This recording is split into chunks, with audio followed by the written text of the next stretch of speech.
These pictures are the first and so far only pictorial evidence of the bloody clashes here, which witnesses said left at least 200 dead and 1,800 injured. Violence the provincial government here will not publicly admit even happened. Mayhem photographed bravely by a frightened student who wanted the world to know. The film smuggled out.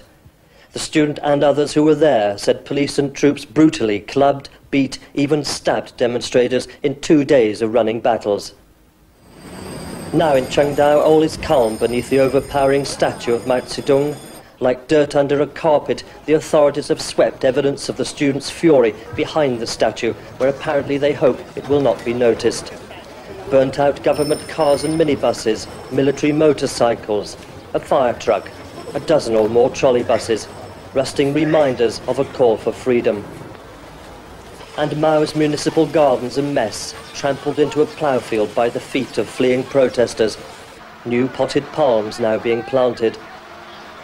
Armed soldiers guard City Hall and patrol the streets.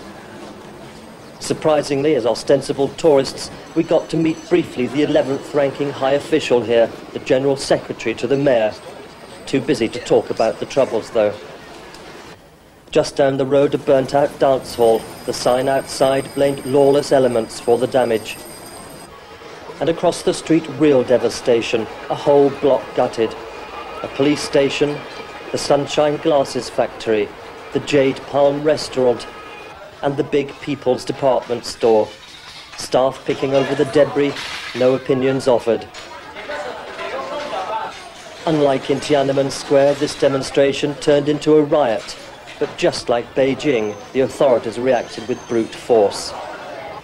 In this far-flung province, as in others we've been to this week, the army have swept the protest movement off the streets and put many of the protesters in prison.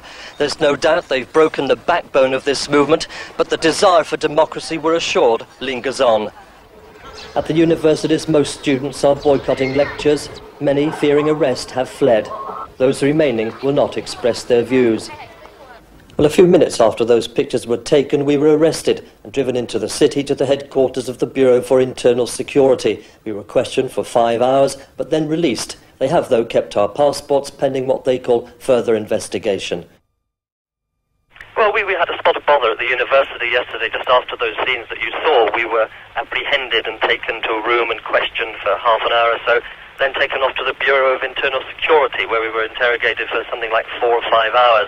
They've now taken our passports. That's the passports of myself and John Elphinstone, the cameraman.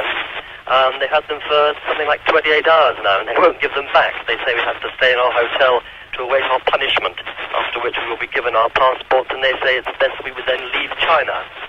They've told you you're awaiting your punishment. Have they given you any indication of what that might be? No, they haven't. We went there today and pressed them about what's likely to happen. I think the most likely thing is some sort of fine, and then we'll probably have to make some sort of confession of the awful things we've done. .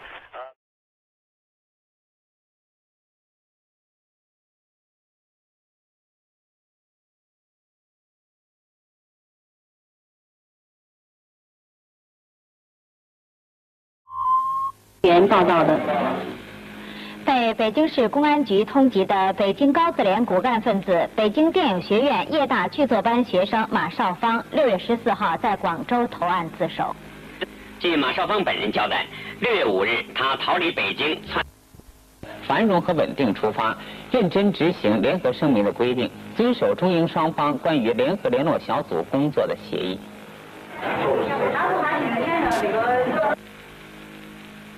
2名来华在荣的英国旅游者在成都从事与旅游者身份不相符的采访活动，违反了我国的有关规定。6月16日，被成都市公安局出入境管理处根据《中华人民共和国外国人入境出境管理法》及其实施细则的有关规定，作出了缩短其2人在华停留期限的处理，并限期于6月17日上午从成都出境离开中国。经有关部门询问调查这2名英国旅游者威尔伦·阿尔伯特曼和约翰·威廉姆·艾尔劳斯顿是6月12日抵达成都的。